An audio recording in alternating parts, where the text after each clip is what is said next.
এজন্য আবু যর রাদিয়াল্লাহু আনহু নাম শুনেছেন? বিখ্যাত সাহাবী আবু যর গিফারি রাদিয়াল্লাহু আনহু, এমনকি যার ব্যাপারে আল্লাহ রাসূল সাল্লাল্লাহু আলাইহি ওয়াসাল্লাম বলেছেন, আসমান যাদেরকে ছায়া দেয় এবং মাটি যাদেরকে বহন করে, এদের ভেতরে আবু যরের মতো এত বেশি সত্যবাদী এবং ন্যায়নিষ্ঠ মানুষ আর কেউ নেই। এমনকি নবী বলতেন, সে মাটির উপর হাঁটে নবী ঈসার বুজুর্গি নিয়ে। মানে নবী ঈসা আলাইহিস সালাম যেমন বুজুর্গ ছিলেন, আবু যরের বুজুর্গিকে সে নবীর সঙ্গে, একজন নবীর সঙ্গে তুলনা দিয়ে বলছেন, বিজুহদি ঈসা ইবনে মারইয়াম, সেই ঈসা আলাইহিস সালামের মতো বুজুর্গি নিয়ে সে পৃথিবীর বুকে হাঁটে।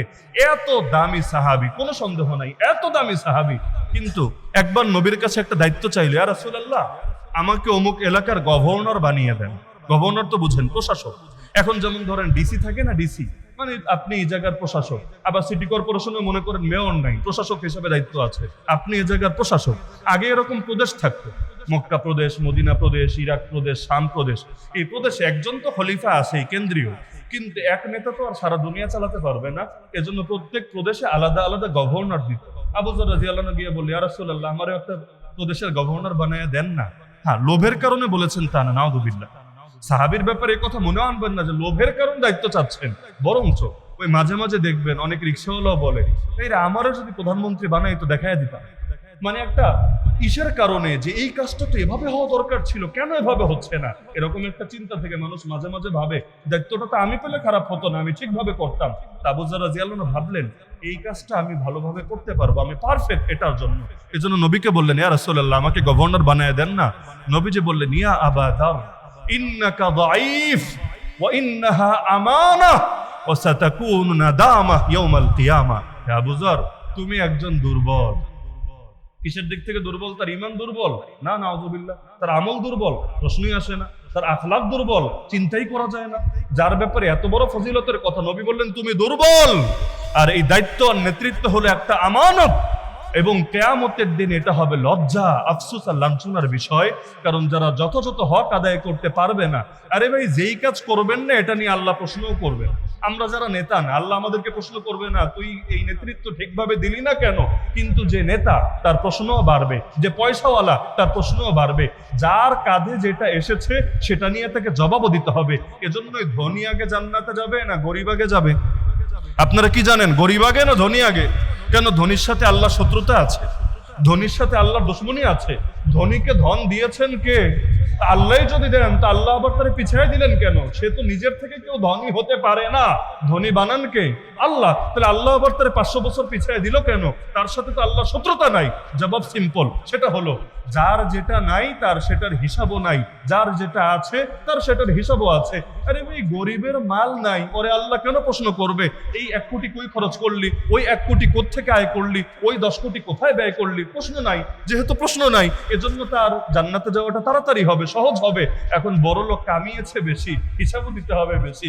যেহেতু কামিয়েছে বেশি, হিসাবও বেশি, সময় তো লাগবেই, জান্নাতে যাওয়া তো পেছাবেই, একটা বাস্তবতা। একইভাবে আল্লাহ যারা নেতৃত্ব দেয় নাই তাকে নেতাগিরি নিয়ে প্রশ্ন করবে না, কিন্তু যারা নেতা হয়েছে আল্লাহ তাদেরকে প্রশ্ন করবে বলেই তো ওমর বলেছে, ফুরাত নদীর তীরে একটা কুকুরও যদি মরে আমার শাসনামলে না খেয়ে, ক্ষুধার জ্বালায়, অভাবে, আমি মনে করি আমাকে কিয়ামতের দিন এটার জন্য জবাব দিতে হবে। এজন্য বস্তা গোলামের পিঠে না দিয়ে নিজের পিঠে নেয় কেন? আরে বেটা গোলাম, প্রশ্ন তো তোরে করবে না আল্লাহ, প্রশ্ন তো আমারে করবে। তো প্রশ্ন যাকে করবে জবাবটা সেই রেডি রাখুক না, তোর তো টেনশনও নাই, কারণ আল্লাহ তোর এই দায়িত্ব দেয়ও নাই। সুতরাং প্রশ্ন ফেস করবো আমি, আমাকেই নিজের হাতে কাজটা করতে দে না। এটাই হলো বাস্তবতা। আবু যর রাদিয়াল্লাহু আনহু কোনো খারাপ মানুষ ছিলেন না, বুজুর্গ ছিলেন, নেককার ছিলেন। কিন্তু নেককার হওয়ার পরও নবী বলেছিলেন যে এই নেতৃত্ব দেওয়ার যোগ্যতা তোমার ভেতরে নাই, সুতরাং তুমি এই নেতৃত্ব দিতে যাইও না। এমনকি আল্লাহ রাসূল সাল্লাল্লাহু আলাইহি ওয়াসাল্লামের উপদেশ অনুসারে তিনি তো এলাকা ছেড়ে চলে গিয়েছিলেন। নবীর একটা বিশেষ নসিহত ছিল তার উদ্দেশ্যে। তিনি এলাকা ছেড়ে চলে গিয়েছিলেন, আলাদা একটা জায়গায় থাকতেন যেখানে ওই জনবিরানহীন, এখানে মানুষজনই ছিল না। এমনকি তিনি মারা যাওয়ার পর তার স্ত্রী পেরেশানিতে ছিলেন, কাফন দাফন করবে কে, জানাজা পড়বে কে। অবশেষে একটা কাফেলা যাচ্ছিল, তিনি তাদেরকে ডেকে ডেকে বললেন, এখানে আল্লাহ নবীর বিখ্যাত সাহাবী আবু যরের ঘর, এটা আমি তার স্ত্রী, তিনি ইন্তেকাল করেছেন, আপনারা তার কাফন দাফন জানাজার ব্যবস্থা করেন। পরবর্তীতে তারা ব্যবস্থা করলেন। তাহলে বুজুর্গ হওয়া ভিন্ন জিনিস, নেতৃত্ব দেওয়া ভিন্ন জিনিস। এই হাদিসের সবচেয়ে পারফেক্ট ব্যাখ্যা হলো ওই এক রাতে আল্লাহ তাআলা মাহদিকে এই দায়িত্ব পালনের যোগ্য বানিয়ে দিবে। তার মানে এটা অনেক ক্ষেত্রেই হতে পারে যে মানুষ মায়ের পেট থেকে সব যোগ্যতা নিয়ে বের হয় এমন না, কিন্তু আল্লাহ রাব্বুল আলামিন যে কোনো মানুষকে যে কোনো কিছু বানায় দিতে পারেন। এই যে আবু হুরায়রা রাদিয়াল্লাহু আনহু সবচাইতে বেশি হাদিস বলেছেন না, সবচাইতে বেশি হাদিস, অথচ তার একদম মেধা ছিল না, একদম না, একটা হাদিসও মনে রাখতে পারতো না, একটাও না। নবীকে গিয়ে বললে, ইয়া রাসূলুল্লাহ, আমার বড় দুঃখ, আমার ঘর নাই বাড়ি নাই, পড়েই থাকে আপনার মসজিদে আসহাবে সুফায়, কিন্তু ইয়া রাসূলুল্লাহ দেখেন আমার তো মেধা দুর্বল, আমি তো কিছু মনে রাখতে পারি না। আল্লাহ রাসূল এমন দোয়া দিলেন, সুবহানাল্লাহ, নবী এমন দোয়া করে দিলেন, জীবনে আর কিছু বলেন নেই তো বলেন নেই, নবী কখন কি বলছেন, কখন উঠছেন, কখন বসছেন, কখন কোথায় যাচ্ছেন, কখন প্রকাশ্যে পাবলিক প্লেসে নসিহত করছেন, কখন গোপনে একান্তে কিছু উপদেশ দিচ্ছেন, সব এমন ভাবে মেমোরাইজ করলেন। মাত্র 3 বছর নবীকে পেয়েছে, বেশি না। মুসলমানই হয়েছে 7ম হিজরিতে, আরে 11 হিজরি রবিউল আউয়াল মাসে তো নবী চলেই গিয়েছেন আল্লাহর কাছে। মাঝখানে 3 বছর, এই 3 বছরে একাই প্রায় 5,500 হাদিস বলে ফেলেছে। আল্লাহ চাইলে কি না পারে? আল্লাহ চাইলে এমন মেধাহীন লোককে দিয়েও সবচাইতে বড় মেধার কাজটা করিয়ে নিতে পারে। এজন্য যোগ্যতা দেওয়ার মালিককে। এ কারণে জীবনে কখনো হীনমন্যতে ভুগবেন না। আপনি ছাত্র ভাইবেন না আল্লাহ কি আমারে বড় আলেম হওয়ার তৌফিক দিবে, আল্লাহ কি আমার ব্রেন খুলে দিবে, বড় বিজ্ঞানী, বড় ডক্টর, বড় ইঞ্জিনিয়ার আমি কি হতে পারবো? আরে ভাই, সবকিছু আল্লাহর হাতে, খালি কবুল করায় নেন না। রব্বি জিদনি ইলমা, রব্বি জিদনি ইলমা, রব্বি জিদনি ইলমা, কবুল করায় নেন না। যাদের বয়স হয়েছে অনেকে নিরাশ, হুজুর ছোটবেলায় হাফেজ হই নাই, আমার দ্বারা আর হাফেজ হবে না। আরে পাগল, নিরাশ হচ্ছ কেন? হিফজ করা কারো নিজের হাতে না, এটা আল্লাহর বিশেষ নিয়ামত, আল্লাহ দান করেন। না হলে আমাদের বুজুর্গদের মধ্যে সবচেয়ে বেশি মেধাবী কারো নাম যদি বলি, যার নামটা সবার আগে আসবে, তিনি হলেন ইমামুল আসর আল্লামা আনোয়ার শাহ কাশ্মীরি রাহমাতুল্লাহ, যার নামে আমি আমার মাদ্রাসার নামও রেখেছিলাম। এমনকি রিমান্ডে আমাকে জিজ্ঞাসাও করেছিল যে আল্লামা আনোয়ার শাহ কাশ্মীরি নামে আপনার মাদ্রাসার নাম কেন? এটার লগে কি কাশ্মীরের কোনো ব্যাপার স্যাপার আছে নাকি, বা ইন্ডিয়া বিরোধী কোনো অভিযান চালানোর প্ল্যান ট্যালান আছে নাকি? আমি বললাম, আরে এখানে আল্লামা আনোয়ার শাহ কাশ্মীরি মানে ওই তিনি কাশ্মীর দেশে থাকতেন সেটা না, বরঞ্চ তিনি ছিলেন দারুল উলুম দেওবন্দের তার সময়ের সর্বশ্রেষ্ঠ টিচার। এবং তার বৈশিষ্ট্য ছিল এটা, জীবনে একবার যা শুনতেন মনোযোগ দিয়ে শুনলে কখনো ভুলতেন না। এমনকি যদি ইচ্ছাকৃত না, এমনি কানে চলে এসেছে, এইটা অন্তত 40 বছর তার মনে ছিল, শেষ জীবনে তিনি জানিয়েছেন, এটা বলেন নাই। এজন্য আল্লাহর বান্দা জিন্দেগিতে বাজারেও যেতেন না, সচরাচর বাজারেও যেতেন না। কেন? বাজারে গেলে কোন কথা কান দিয়া ঢুকবে আর এটা মাথায় বসে যাবে, অযথা আমার মেমোরি লস হবে, এই পরিমাণ। এমনকি তিনি মেধা ব্যাপারে এতটা সচেতন ছিলেন, ওই গরুকে খাওয়াতেন আঙ্গুর, এরপর গরুর দুধ খেতেন, যাতে করে তার মেধাটা আরো ভালো থাকে। এমনকি পাপের কারণে মেধা দুর্বল হয়, এজন্য কোন নারীর দিকে দৃষ্টি দেওয়া দূরের কথা, দারুল উলুম দেওবন্দের 52 বছরের মুহতামিম ছিলেন কারি তৈয়ব সাহেব রাহমাতুল্লাহ আলাইহি, 52 বছর। যদিও দুঃখজনক হলো শেষ জীবনে তাকে নির্মমভাবে পিটিয়ে মাদ্রাসা থেকে বের করা হয়েছিল, আল্লাহ হেফাজত করুন, কিন্তু 52 বছর তিনি মুহতামিম ছিলেন। এই আল্লামা কারি তৈয়ব সাহেব রাহমাতুল্লাহ আলাইহির মা, তাহলে তিনি তো বয়স্ক, তার মা তো আরো বুড়ি। এই মা একদিন আল্লামা কাশ্মীরের ঘরে গেলেন, যে সময়ে গেলেন তিনি ঘরে ছিলেন না, তার স্ত্রীদের সঙ্গে অন্যান্য নারীদের সঙ্গে কথা বলছিলেন। আল্লামা কাশ্মীরি জানতেন না যে বাড়িতে মেহমান এসেছে। হঠাৎ বাসায় ঢুকলেন, অজান্তে খালি চোখ পড়ে গেল তো মুরব্বী মহিলার দিকে, কোনো যুবতী না, একজন মুরব্বী মহিলার দিকে। এটা নিয়ে মরা পর্যন্ত আফসোস আর তওবা করে গেছে, মরা পর্যন্ত। জীবনে জাস্ট একটা নজর, তা অনিচ্ছায়, তাও এই বয়স্ক একটা মহিলার দিকে, মরা পর্যন্ত আফসোস করে গিয়েছে। কিন্তু এত মেধাবী হওয়া সত্ত্বেও হাফেজ হতে পারেন, হাফেজে কোরআন হতে পারেন। বলবেন কেন? এমনকি তিনি নামাজেরও ইমামতি করতে পারতেন না। একদিন তাকে নামাজে ইমামতিতে দেওয়া হলো, কিছুক্ষণ কেরাত পরে ওইটা চুপ হয়েছে। এখন মুসল্লিদের তো পা ব্যথা হয়ে যাচ্ছে, কিরে কাশি টাশি দিয়েও টের পায় না, বিভিন্ন ভাবে সিগন্যাল পাঠায় না ইমামকে, মানুষ দেরি করলে সিগন্যাল পাঠায়ও কোনো রেসপন্স পাচ্ছে না। কাহিনী কি? অনেক পরে গিয়ে নামাজ শেষ করলেন, জিজ্ঞেস করলো, হুজুর হঠাৎ তেলাওয়াত বন্ধ করে দিলেন, আমরা এত সিগন্যাল দিলাম তাতেও কাজ হলো না, কাহিনী কি? তিনি বললেন, হঠাৎ করে আয়াতটা পড়ার সঙ্গে সঙ্গে এর তাফসিরে আমি এমন ভাবে ডুব দিয়েছিলাম, আমি যে নামাজে আছি আমাকে যে সামনে কন্টিনিউ করতে হবে, এটি আসলে বিলকুল আমার মনে ছিল না। তাহলে এলেম ছিল এত বেশি, ওই এক আয়াত পড়তে বসলেই দেখা যেত সময় কোন দিকে চলে যাচ্ছে, গবেষণা আর গবেষণা। এক সাহাবী বলেন, আমরা নবীর কাছে 12 বছরে এক যুগে সূরা বাকারা শিখেছি, সূরা বাকারা। অথচ সূরা বাকারা পড়তে কয়দিন লাগবে আপনার? আধা দিনও লাগবে। সূরা বাকারা পড়তে বেশি থেকে বেশি 2 ঘন্টাই লাগবে। কিন্তু তিনি বলেন, সূরা বাকারা আমরা পড়েছি এক যুগে। কেন? আপনি বাংলা তাফসীর নিয়েই বসেন না, এক যুগ কেন? আপনার 12 ঘন্টাও লাগবে না। তাহলে তার এত সময় লাগলো কেন? কারণ এক একটা আয়াত, এক একটা শব্দ, এক একটা বাক্য এমন ভাবে শিখেছি, ওই গভীরে ডুব দিয়ে একদম সমুদ্রের ভেতর থেকে মনে মুক্তা আহরণ করে নিয়ে এসেছি। তাহলে এজন্য মেধা বেশি থাকলেই বড় হাফেজ হবে, মেধা বেশি না থাকলে হবে না, এরকম না। মেধা দিয়ে কেউ আল্লাহর থেকে কবুলিয়াত হাসিল করে নিতে পারে না। কবুলিয়াত দেওয়ার মালিককে। এজন্য জীবনে কখনো নিরাশ হবেন না, কারণ সবকিছুর দাতা যেহেতু আল্লাহ, আল্লাহ আপনাকে অবশ্যই দিতে পারেন। যতদিন আল্লাহ আছেন আপনার অন্তত নিরাশ হওয়ার কোনো কারণ নেই। আজকে মুসলমানদেরকে বিজয়ের কথা বলেন, স্বপ্ন দেখেন, বলবো হুজুর আর সম্ভব না। এগুলো গ্লোবালাইজেশনের আগে, নিউ ওয়ার্ল্ড অর্ডার আসার আগে, এগুলো আমেরিকা সুপার পাওয়ার হওয়ার আগে, এগুলো ইহুদিদের গোটা দুনিয়া ব্যাপী ওদের কন্ট্রোল প্রতিষ্ঠিত হওয়ার আগে, এগুলো এই যে সারা দুনিয়ায় যেভাবে সূক্ষ্ম গোয়েন্দা নজরদারি প্রতিষ্ঠিত হয়েছে, এগুলো হওয়ার আগে পসিবল হলেও হতো, এখন আর সম্ভব না। এরকম অনেকে বলে নাকি বলে না? তাহলে আল্লাহকে তারা সর্বশক্তিমান ভাবে? আল্লাহ যে সব পারেন এই বিশ্বাস তাদের ভেতরে আছে?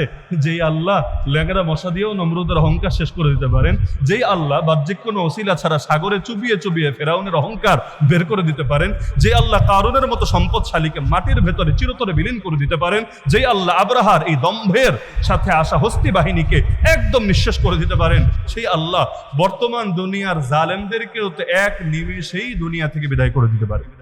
কি পারেন না আমার আল্লাহ? এই যে মাহদি আসবে, এত সফলতা অর্জন করবে নিজের শক্তিতে না, নিজের শক্তিতে কিছু না রে ভাই। এমনকি তার জীবনের শেষ যে যুদ্ধ হবে, ইউরোপের তৎকালীন রাজধানী হবে কনস্টান্টিনোপল।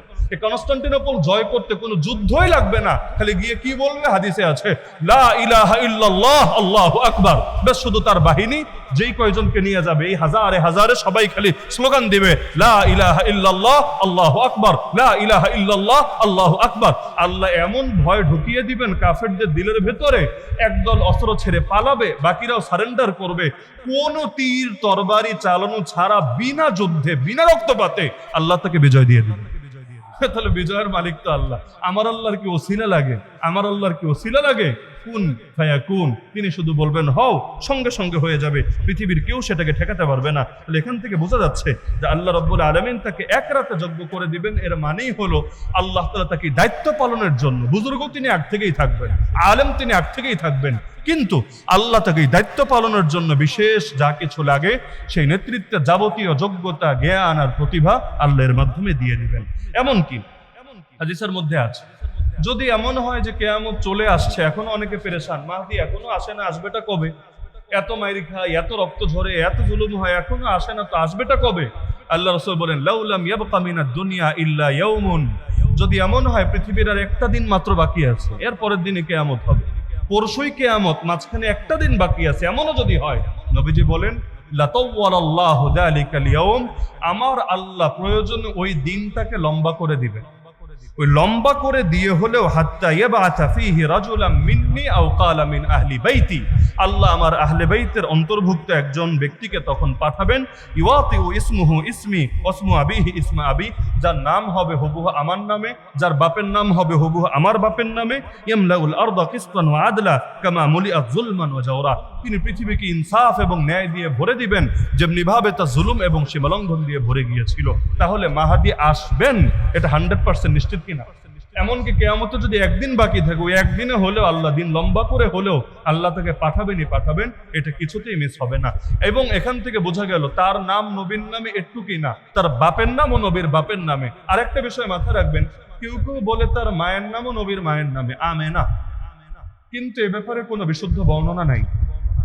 তাহলে যেই ব্যাপারে বিশুদ্ধ বর্ণনা নাই, ওই ব্যাপারটাকে ঈমান আকীদা বানানো দরকার নেই। কেন বলছি? কারণ মনে করেন আসলে আমাদের জামানায় চলে আসলেন ইমাম মাহদী, আসার পরে আপনি দেখলেন তার নাম নবীর নামের সাথে মিলেছে, তার বাপের নাম নবীর বাপের সাথে মিলেছে, কিন্তু তার মায়ের নাম ডিফারেন্ট। আপনি বললেন না না, আমি আরে মানি না, উনি কিছুতেই মাহদী হতে পারেন না। অথচ আপনার দলিল কি? আপনার দলিল বিশুদ্ধ না এমন একটা বর্ণনা। তাহলে আন্দাজি জিনিস দিয়া তাহলে তো সহি জিনিস কি তখন মানতে পারবেন না। এজন্য কোনো কিছু নবীর নামে শুনলেই লাভ দিয়ে না। নবীর নামে এমন বহুত কিছু চলে যেটা নবী বলেই নেই। এক বেগুন খাওয়ার পক্ষে ডজন ডজন হাদিস আছে বেগুন খাওয়ার ফজিলত। কেন? বেগুন নিয়ে তো অনেকের সমস্যা, বেগুন খেলে অ্যালার্জি হয়। এখন বেগুন ব্যবসায়ীরা অথবা বেগুন প্রেমিকরা চিন্তা করলো যে এটার পক্ষে তো আমাদের একটু প্রমোট দেওয়ার জন্য কিছু হাদিস বানানো দরকার, বেশ কিছু হাদিস বানিয়ে দিয়েছে। পৃথিবীর বুকে সবচাইতে বেশি জাল হাদিস ছড়িয়েছে কারা বলতে পারবেন? পৃথিবীর বুকে সবচাইতে বেশি জাল হাদিস ছড়িয়েছে কারা বলতে পারবেন? উলুমুল হাদিসের প্রাথমিক ছাত্ররাও এটা জানে। সবচাইতে বেশি ছড়িয়েছে ইসলামের দুশ্মনরা না, কারণ ওরা বললে এগুলো পাবলিক নিবেও না। সবচাইতে বেশি ছড়িয়েছে দুই শ্রেণী, এক হলো পীর মাশায়েখ আর বুজুর্গ। মানুষের দিল নরম করার জন্য এরা হাদিস বানিয়েছে। কেউ বাধা দিলেও বলেছে, আরে আমি তো ইসলামের ক্ষতি করার জন্য জাল হাদিস বলছি না, আমি জাল হাদিস বলছি মানুষ যাতে নামাজ পড়ে, মানুষ যাতে পাপ ছাড়ে, মানুষ যাতে নেক পথে আসে। আর দুই নম্বর ছড়িয়েছে বক্তার, মাহফিল জমানোর জন্য, মানুষকে আকর্ষণ করার জন্য এবং আগামী বছরের দাওয়াত কনফার্ম করার জন্য ইত্যাদি কারণে তারা নিজেদের পক্ষ থেকে জাল হাদিস বানিয়েছে। অথচ আমার নবী বলেন, আমি যা বলি নাই কেউ যদি সেটা আমার নামে চালায়, কথা ভালো নাকি মন্দ দেখার বিষয় না। নবী বললেন, মাইয়াকুল আলাইয়া মা লাম আকুল, আমি যেটা বলি নাই কেউ যদি সেটা আমার নামে চালায়, ফালিয়াতাবাওয়া মাকাদাহু মিনান নার, সে যেন জাহান্নামকে নিজের ঠিকানা বানিয়ে নেয়। নাউযুবিল্লাহি মিন যালিক। কত জাল হাদিস আমরা ছোটবেলায় শুনেছি, বিদ্যানের কলমের কালে শহীদের রক্তের চাইতে পবিত্র। জাল হাদিস দেশপ্রেম ইমানের অঙ্গ, এটা তো অনেকে জানেই না। জাল হাদিস বলার পরে নিচে লেখে আল হাদিস, লেখে আল হাদিস, বাস্তবে জাল হাদিস। ওরা জিজ্ঞেস করবেন, ভাই আল হাদিস বাদ দে, কোন বইয়ে আছে রেফারেন্স দে। আল হাদিস তো কোনো বইয়ের নাম না। বুখারীতে আছে থাকলে নাম্বার বল, মুসলিমে আছে, আবু দাউদ, তিরমিজি, নাসাই, ইবনে মাজাহ, মুওয়াত্তা মালিক, মুওয়াত্তা মুহাম্মদ, মুসনাদে আহমদ, মুসান্নাফ ইবনে আবি শাইবা, মুসান্নাফে আব্দুর রাজ্জাক, কই আছে? মুসনাদে আবি দাউদ, তায়ালিস, নাম বল কোন বইয়ে আছে। এটা আর বলতে পারবে না। কেন? কারণ এটা তো সে বানিয়েছে অথবা তার পূর্বপুরুষরা বানিয়েছে। এটা বানাবে, এখন হাদিসের রেফারেন্স পাবে কোথায়? আর তার মধ্যে আপনি জিজ্ঞেস করেন, ইমানে তো ৭৭টা অঙ্গ ছোটবেলায় শিখে এসেছি, তাহলে এইটা কয় নাম্বার অঙ্গ? নাম্বারটা একটু বল না। এমনকি ৭টা তো আমরা সবাই বাচ্চাদেরকেও শিখাই, আমানতু বিল্লাহি ওয়া মালাইকাতিহি ওয়া কুতুবিহি ওয়া রাসূলিহি ওয়াল ইয়াউমিল আখিরি ওয়াল কদরি খাইরিহি ওয়া শাররিহি মিনাল্লাহি তাআলা ওয়াল বাসি বাদাল মাউত। এর মধ্যে তোমার দেশপ্রেম এটা কয় নম্বরে আছে? এমনকি দেশ মানে কি, দেশটা তো একটা ডিফারেন্ট বিষয়। 1947-এর আগে দেশ বলতে কতটুকু বোঝাতে? 1947 থেকে 71 পর্যন্ত দেশ বলতে কতটুকু বোঝাতে? 1971 থেকে এখন পর্যন্ত দেশ বলতে কতটুকু বোঝাচ্ছে? ইমানের অঙ্গ কি বাড়ে আর কমে?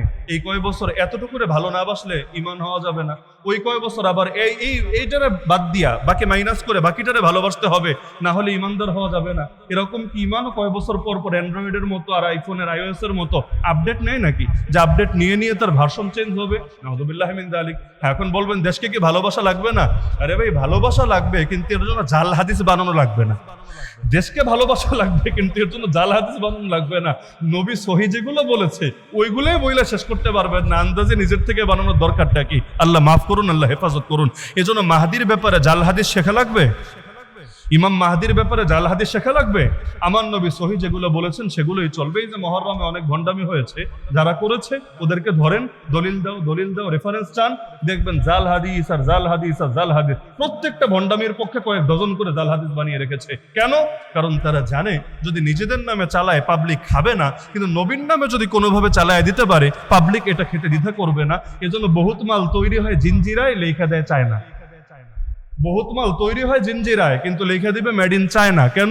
ওইটা লিখলে একটু ব্র্যান্ড ভ্যালু বাড়ে। এজন্য ভণ্ডরা হাদিস বানায় আর চালায় কাল রাসূলুল্লাহ সাল্লাল্লাহু আলাইহি ওয়াসাল্লাম বলে। নাউযুবিল্লাহি মিন যালিক। এজন্য মনে রাখবেন, মাহদি আমাদের আমলের অংশ না, কিন্তু আমাদের আকীদার অংশ। আর আমাদের যুগে যদি তিনি চলে আসেন তাহলে আমলের অংশ। কারণ নবী বলেছেন, বরফের পাহাড়ে হামাগুড়ি দিয়ে হলেও, বরফের পাহাড়ে হামাগুড়ি দিয়ে হলেও তোমরা ইমাম মাহদির হাতে হাত রাখবা, তাকে বায়াত দিবা। এমনকি তার গুণ পর্যন্ত হাদিসে বলে দিয়েছে, যাতে চিন্তা দ্বিধা না হয়। সেই হাদিসে তার দুইটা গুণের কথা আছে। তার কপাল হবে চওড়া, ছোটখাটো কপাল না, কপাল হবে চওড়া। কপাল চওড়া হওয়ার মানেই হলো এদিকে চুল আস্তে আস্তে অনেকের এই পর্যন্ত দেখা যায় কপালটা ঢেকে যায়, এরকম না। বরঞ্চ তার চুলটা টাক হবে না, টাক না, কিন্তু এতটা ভেতরে থাকবে যে কপালটা দেখতে চওড়া মনে হবে। তাহলে চওড়া কপাল না এমন কেউ যদি মাহদি দাবি করে, উম্মতের চিন্তা আর ভুল হবে না, হাদিস মিলছে না। 2 নম্বরে সেই হাদিসে আছে তার নাকটা হবে এমন নাক, আল্লাহ রসুলের শব্দ হলো আকনাল আনফি, মানে কি? নাকটা হবে লম্বা, নাকের মাথাটা হবে সরু, ডগাটা হবে সরু, আর নাকের মাঝখানে এখানে একটু উচ্চতা থাকবে। নাকের মাঝখানটা একটু উঁচু, ডগাটা হলো সরু, নাকটা হলো চিকন। আল্লাহ রাসূল বলেছেন। তাহলে এখন যদি মোটা নাকের কেউ আসে অথবা নাক চিকুন ঠিক আছে কিন্তু অন্য কোনো একটা জায়গায় মিলছে না, তাহলে উম্মতেরা চিনতে দিতে থাকবে না। এমনকি দুর্বল হাদিসও তো ইঙ্গিতের অভাব নাই, যেমন তার এক গালের মধ্যে একটা তিল থাকবে, এটা আছে। এমনকি তার দুই দাঁত, সামনের দুই দাঁতের মধ্যে হালকা ফাঁক থাকবে, একসঙ্গে লাগানো থাকবে না, এটা আছে। এমনকি তার দাঁতগুলো এত সাদা হবে যে এগুলো আকাশের তারকার মতো জলজলে উজ্জ্বল হবে, এটা আছে। এমনকি দখমুল বাতান, তার পেটটা একটু মোটা হবে। হ্যাঁ, ওই ভুরিওয়ালা না যার একজনের দৈরে দৈরে হাঁটা লাগে, পেট মুবারক ধরে রাখে এরপর তিনি হাঁটেন, এরকম না, বরঞ্চ একটু স্বাস্থ্যবান হবেন এবং তার পেটটা একটু বেশি থাকবে। আলী রাদিয়াল্লাহু আনহু এমন পেটওয়ালা ছিল। আলী রাদিয়াল্লাহু আনহু, ইমাম ইবনু আব্দুল বার রহমতুল্লাহ আলী আল ইস্তিআফ ফি মারিফাতিল আসহাব গ্রন্থে লিখেছেন, আলী রাদিয়াল্লাহু আনহু দখমুল বাতান ছিলেন, অর্থাৎ তার পেটটা একটু মোটা ছিল। কিন্তু এর মানে এটা না যে তিনি যুদ্ধ করতে জানতেন না। ওই আমাদের পেট মোটা হলে আইলসা হয়ে যায়, নড়তে চড়তে পারে না, হাঁটতে দৌড়াতে পারে না। কিন্তু তিনি এত বড় বীর, এত বড় সেনাপতি, এত বড় যোদ্ধা, তার পেট এক্ষেত্রে কোনো বাধা হতো না। তাহলে হাসান রাদিয়াল্লাহু আনহু বংশে যে আসবে ইমাম মাহদি, তার এখানে মিল থাকবে। এরকম দুর্বল বর্ণনায় অসংখ্য আছে, তো দুর্বলগুলো বাদই দেন, শক্তিশালী বর্ণনায় কপাল আর নাকের কথা আছে। ইমাম মাহদি সংক্রান্ত আরো অনেক আলোচনা আছে। এই সপ্তাহে তো আর আমাদের সময় ইতিমধ্যে শেষ হয়ে আর ওভার হয়েছে। আগামী সপ্তাহে আমরা মৌলিক কিছু আলোচনা করবো ইনশাআল্লাহ।